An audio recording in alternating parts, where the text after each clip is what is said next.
Hello student, today we do an activity about OO sound word. For this activity, we have need some colorful papers, markers, Fevicol, scissor and some stones. Let's start today's activity.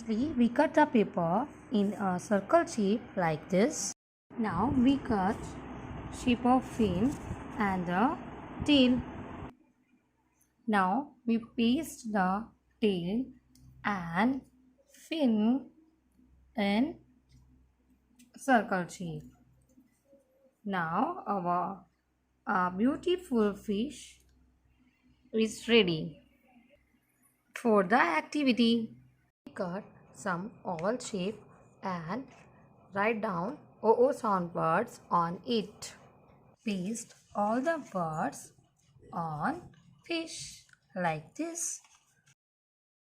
Paste all the OO sound words on the fish and some stones like this, and our beautiful fish are ready for reading and learning book.